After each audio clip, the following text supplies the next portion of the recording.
परंतु सुनेत्रा पवार हे आता उपमुख्यमंत्री झालेले आहेत, पक्षाचं नेतृत्व हातात गेलं असताना त्यांची राज्यसभेची जी जागा आहे ती मात्र रिक्त होणार आहे। आणि जसं तू आता सांगितलंस की सुनेत्रा पवार यांची रिक्त झालेली जी जागा आहे ती कोण भरणार किंवा या ठिकाणी इच्छुक असलेले पार्थ पवार यांना या जागी त्या ठिकाणी घेण्यात येईल का, त्यांना ती जागा देण्यात येईल का, या संदर्भात अनेक तर्कवितर्क लढवले जात आहेत। आता यामधल्या काही टेक्निकॅलिटीजमध्ये आपल्याला जावं लागेल जेणेकरून खऱ्या अर्थानं पुढच्या घडामोडी कशा होणार आहेत हे आपल्याला त्या ठिकाणी अधिक स्पष्ट होईल। या संदर्भात अर्थात दुहेरी त्या ठिकाणी संकट म्हणूया किंवा अडचणी म्हणूया या सध्या राष्ट्रवादी काँग्रेस पक्षाच्या समोर येताना आपल्याला पाहायला मिळतात। सगळ्यात पहिली गोष्ट म्हणजे सुनेत्रा पवार यांचा कार्यकाळ जो आहे राज्यसभेचा हा 2028 पर्यंत असणार आहे। म्हणजेच काय तर जवळपास 2 ते 2.25 वर्षांचा कालावधी हा अधिकचा मिळणार आहे। आता पार्थ पवार यांना जर राज्यसभेवरती ह्या रिक्त जागेवरती पाठवायचं असेल तर फक्त 2-2.5 वर्षाचा कालावधी त्यांना मिळू शकतो। खऱ्या अर्थाने राज्यसभा सदस्याचा टेन्युअर जो असतो हा पूर्ण काळ जर पाहिला तर 6 वर्षांचा असतो। आणि पार्थ पवार यांनी अशी इच्छा व्यक्त करून दाखवलेली आहे, अर्थात ती पक्षाच्या नेत्यांकडे सुद्धा आणि आपल्या परिवारामध्ये सुद्धा, की मला राज्यसभेवरती जर जायचं असेल तर मला कंप्लीट 6 वर्षाचा टेन्युअर मिळावा अशी त्यांची इच्छा आहे। कारण 2.5 वर्षानंतर पुन्हा एकदा ती सीट रिकामी होईल आणि राज्यसभेच्या सदस्यपदी निवडून येण्यासाठी जे संख्याबळ लागतं, ज्या पद्धतीच्या सगळ्या वाटाघाटी केल्या जातात, आकड्यांची जुळवाजुळव करायला लागते, हे अत्यंत कठीण काम असतं। आणि सद्यस्थितीला राष्ट्रवादी काँग्रेस अजित पवार यांच्या नेतृत्वातला जो पक्ष आहे त्यांच्याकडे जरी 41 आमदार असले तरी पुढच्या 2.5-3 वर्षांनंतर पुन्हा एकदा विधानसभेच्या निवडणुका लागणार आहेत आणि या विधानसभेच्या निवडणुकीनंतर नेमकं चित्र काय असेल हे कुणालाच माहिती नाही। त्यामुळे 2.5 वर्षांनंतरचा पुन्हा जो कार्यकाळ असेल राज्यसभेचा तो आपल्याला मिळेल का याबाबत सध्या पार्थ पवार यांना शाश्वती नसावी आणि अर्थात त्यांच्या मनात शंकाही असावी की इतक्या कमी कालावधीसाठी राज्यसभा पद मिळून नेमकं काय साध्य होणार आहे। त्यामुळे 6 वर्षाच्या कालावधीसाठी आग्रह हा पार्थ पवार यांनी धरल्याचं सांगितलं जात आहे। तशी त्यांनी मागणी जी आहे ही पक्षाच्या नेत्यांकडे सुद्धा आणि अर्थात परिवारामध्ये सुद्धा केलेली आहे। परंतु 6 वर्षाचा कालावधी मिळण्यासाठी आता संभाव्य पर्याय काय उपलब्ध आहेत हेही आपल्याला बघावे लागणार आहेत। तर यामध्ये शरद पवार यांचा जो राज्यसभेचा कार्यकाळ आहे हा 3 एप्रिल रोजी संपुष्टात येतोय। आता 3 एप्रिलला ज्या वेळेस शरद पवार यांचा राज्यसभेचा कार्यकाळ हा संपुष्टात येणार असेल त्यावेळेस ती रिक्त झालेली जागा जी आहे ही जागा तेव्हाच निवडून येऊ शकते ज्या वेळेस त्यांना पुरेसं संख्याबळ मिळेल। आता सध्याच्या स्थितीला जर आपण पाहिलं तर शरद पवारांचे हे विधानसभेत फक्त 10 आमदार निवडून आलेले आहेत आणि ह्या 10 आमदारांच्या जोरावरती या ठिकाणी पुन्हा ही जागा निवडून आणणं हे जवळपास दुरापास्त आहे, अशक्य दिसतं आहे। आणि अशा परिस्थितीमध्ये जोपर्यंत त्यांना महाविकास आघाडीतले जे मित्रपक्ष आहेत यांच्या सोबतच जोपर्यंत सत्ताधारी पक्षातील काही आमदारांची साथ मिळत नाही तोपर्यंत हे शक्य होणार नाहीये। ही वस्तुस्थिती आहे, कारण आकडे तसे आपल्याला पाहायला मिळतात।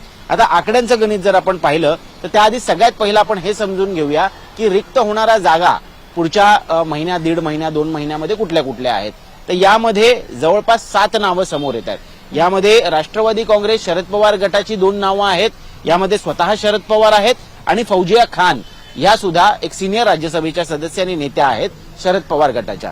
त्यांच्या पाठोपाठ आपण जर बघितलं तर भाजपच्या कोट्यातनं कोण कोण आहे, भाजपच्या कोट्यातनं रामदास आठवले यांचा कार्यकाळ संपुष्टात येतोय, त्यानंतर भागवत कराड यांचा सुद्धा कार्यकाळ संपुष्टात येतोय आणि धैर्यशील पाटील यांचा सुद्धा कार्यकाळ या ठिकाणी संपुष्टात येताना आपल्याला पाहायला मिळणार आहे। त्या पाठोपाठ प्रियंका चतुर्वेदी या उद्धव ठाकरे यांच्या शिवसेनेच्या खासदार ज्या आहेत यांचा कार्यकाळ सुद्धा संपणार आहे। त्यामुळे एकूण 7 जागा या राज्यसभेच्या महाराष्ट्रातल्या पक्षांमधल्या रिक्त होताना आपल्याला पाहायला मिळतील। आता या 7 जागेंवरती जर 7 उमेदवार आपापल्या संख्याबळानुसार त्या पक्षांनी दिले तर ही निवडणूक हर्षदा बिनविरोध होऊ शकते। परंतु एकाने सुद्धा त्या ठिकाणी एक अधिकचा उमेदवार जर मैदानात उतरवला तर मात्र यासाठी निवडणुका लागू शकतात. आता निवडणुका जर लागल्या तर पुन्हा एकदा आपल्याला संख्याबळ आणि आकड्यांचं गणित काय आहे हे समजून घ्यावं लागेल.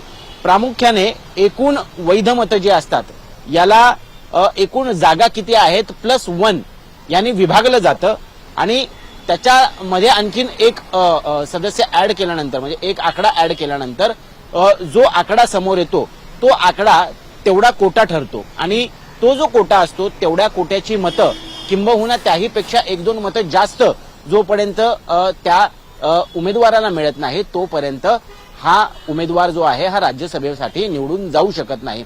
आपण 2019ला सुद्धा पाहिलेलं आहे कशा पद्धतीनं राज्यसभेच्या निवडणुकीची चुरस ही महाराष्ट्रानं नाही तर अवघ्या देशानं पाहिलेली होती. यामध्ये राज्यसभेची निवडणूक, विधान परिषदेची निवडणूक यातल्या सगळ्या राजकीय घडामोडी ज्या आहेत हा सरकार उलथवून लावणाऱ्या ठरलेल्या होत्या. तेव्हाच या ठिकाणी संजय राऊतांना निवडून द्यायचं की नाही किंवा या सगळ्या प्रक्रियेतनं एकनाथ शिंदेंना बाजूला करण्यात आलेलं उद्धव ठाकरे यांच्या पक्ष नेतृत्वाकडनं आणि त्यामुळे एकनाथ शिंदे हे नाराज झाले. ते 40 आमदार घेऊन निघून गेले आणि सरकार कोसळलं हे अवघ्या देशानं पाहिलेलं होतं.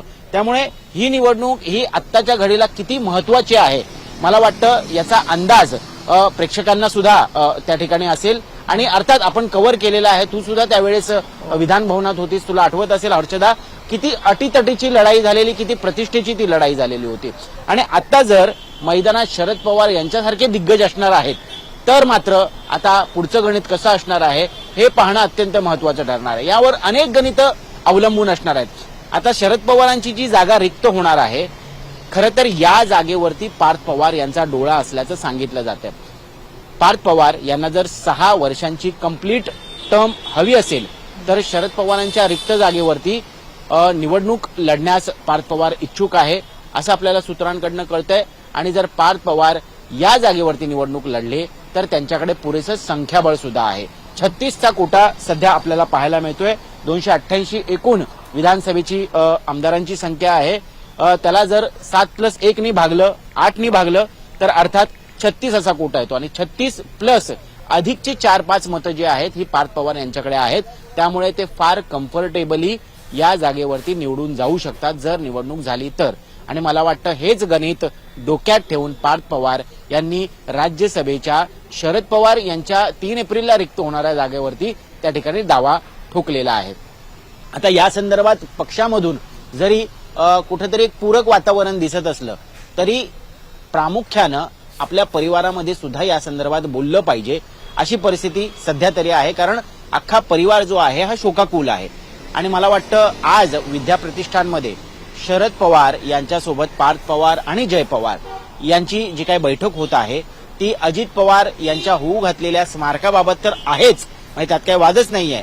त्या संदर्भातल्या काही गोष्टी ज्या आहेत या परिवाराच्या स्तरावरती ठरवल्या जातील, त्या एकमतानं ठरवल्या जातील. परंतु मला असं वाटतं की यासोबत राज्यसभेचा हा जो तिढा आहे या संदर्भात सुद्धा पार्थ पवार जय पवार यांच्याकडनं शरद पवारांसमोर काही प्रस्ताव ठेवला जातो का, शरद पवार या प्रस्तावावर आपलं मत मांडतील का, आणि जर शरद पवार अर्थात यासाठी तयार सुद्धा झाले तर मग शरद पवारांना राज्यसभेवरती पुन्हा यायचं असेल तर त्यांना काय करावं लागेल. तर अर्थात सुनेत्रा पवार यांची रिक्त झालेली जी जागा आहे ज्याचा 2.5 वर्षाचा कालावधी आहे त्या जागेवरती शरद पवार यांना जावं लागेल. अर्थात या सगळ्या जरतरच्या गोष्टी आहेत.